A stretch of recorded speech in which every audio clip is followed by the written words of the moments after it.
Okay, imagine something fundamental, so common that trillions of them are passing through you right now, this very second, and you don't feel a thing. An invisible torrent constantly flowing. We're talking about neutrinos and their antimatter counterparts, antineutrinos.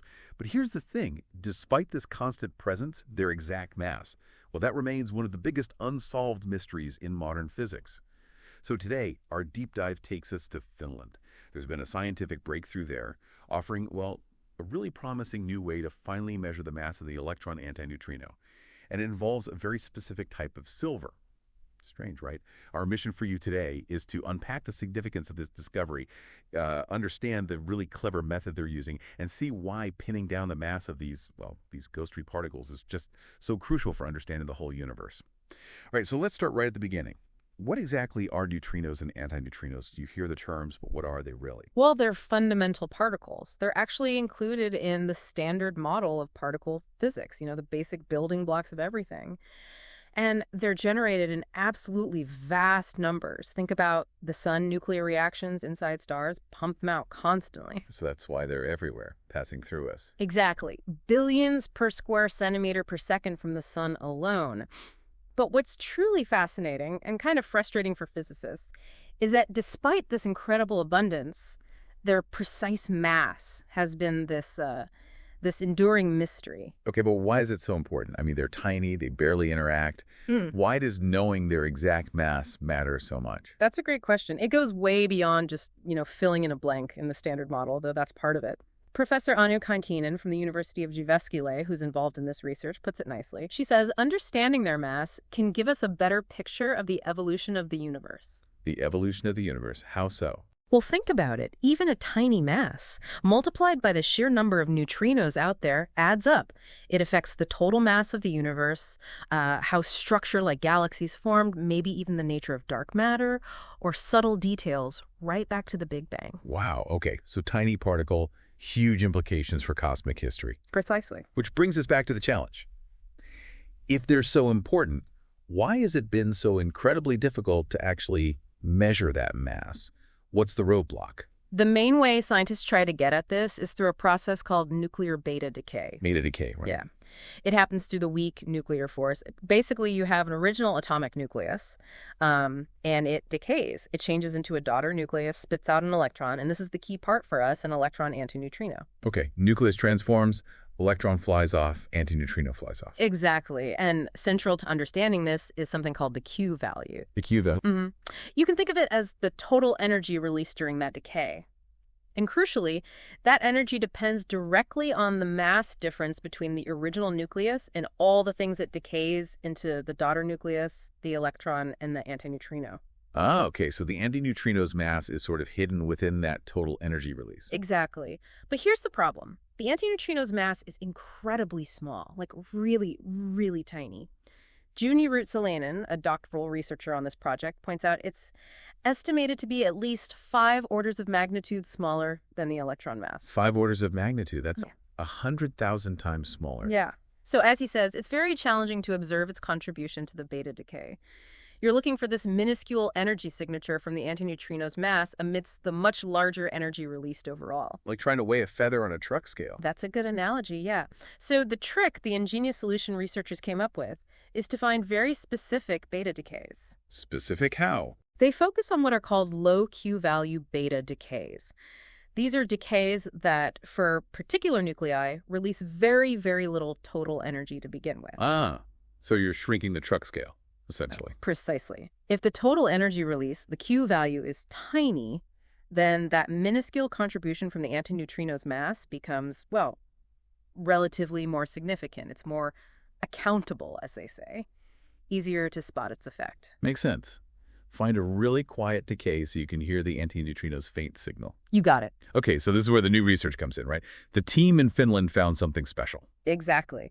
This team at the University of Jyväskylä identified a really promising new candidate for these low Q-value measurements. It involves the beta decay of something called the silver 110 isomer. Isomer, what's that mean here? Good question. An isomer, in this context, is basically a version of the silver 110 atom that's in a long-lived, excited energy state. It's not the ground state, the lowest energy state, which is what most previous searches focused on. This silver 110 isomer hangs around for quite a while. Its half-life is about 250 days, which is actually pretty handy for experiments. Yeah. And it mostly decays to excited states in cadmium 110. Okay, so it's an excited, long-lasting version of silver 110. But what was the problem? Why wasn't this used before? Well, the challenge was that the existing data, the literature values, for this specific decay's Q value were really uncertain. Very fuzzy numbers. How uncertain? So uncertain that some estimates suggested the Q value might even be negative, which would mean the decay couldn't happen at all through this low-energy path we're interested in. So it might have been a dead end. And the uncertainty came mainly from the masses of the parent and daughter nuclei. That's right, the ground state masses. So the breakthrough came from how they measured it. Juni Ruotsalainen explained they managed to considerably reduce the uncertainty of this Q value. They did this by directly measuring the mass difference between stable isotopes, silver 109 and cadmium 110, using this amazing piece of equipment called the JYFL-TRAP penning trap mass spectrometer. A penning trap, that rings a bell. They weigh individual atoms with incredible precision, right? Exactly. They trap ions, charged atoms, using magnetic and electric fields, and measure their properties very precisely. Ruotsalainen mentioned it was relatively easy to produce the ions they needed and use a specific technique called phase imaging ion cyclotron resonance. Okay, fancy technique, high precision measurement. What did they find? Was a Q value positive? Yes, and this is the really exciting part. Ruotsalainen described the result as thrilling. They measured the Q value for this specific low-energy decay path to be 405 electron volts, plus or minus 135 eV. So definitely positive the decay is possible. Not just possible, but that value, 405 eV, is actually the lowest for any allowed beta decay transition discovered so far. The lowest ever found. Wow. Yeah. This is huge. Because remember, the lower the Q value, the better our chance of seeing the antineutrino mass effect. This incredibly low and now precisely measured Q value is exactly what the field needs. It's like they found the perfect, super-sensitive scale they were looking for. That's a perfect way to put it. Okay, but hold on. They found this perfect decay path with an ultra-low energy release. But is it, common enough? Does this specific decay happen often enough in silver 110 to actually use it in an experiment? Right. That's the next crucial question. Finding the path is one thing. Knowing if enough atoms actually take that path is another. And this is where the theorists came in. Specifically, Marlon Ramalho performed detailed nuclear shell model calculations. These are complex theoretical models of how the nucleus behaves. And what did the calculations show? They confirmed that about 3 out of every million decays from this silver 110 isomer follow this specific ultra-low energy route to a particular state in cadmium 110. 3 in a million. That sounds really tiny. Is that enough? It sounds tiny, but the researchers say it's actually quite significant for such a low-energy transition. Remember that 250-day half-life? Ah, right, because it lives so long. Exactly. Even though the fraction is small, the long half-life means you can create a decent sample of silver 110, and over time, you'll still get enough of these specific low-energy decays occurring to actually measure them properly. You have plenty of time to observe these rare events. Okay, so it's rare but predictable and observable thanks to the half-life. Precisely. So pulling this all together, they found an isomer, measured its decay energy incredibly precisely, found it's the lowest ever recorded for this type of decay, and confirmed theoretically that this specific decay happens often enough to be useful. What does this mean now for the future, for actually measuring that antineutrino mass? It means silver 110, specifically this isomer, is now seen as a very attractive candidate for future antineutrino mass experiments. It ticks all the boxes.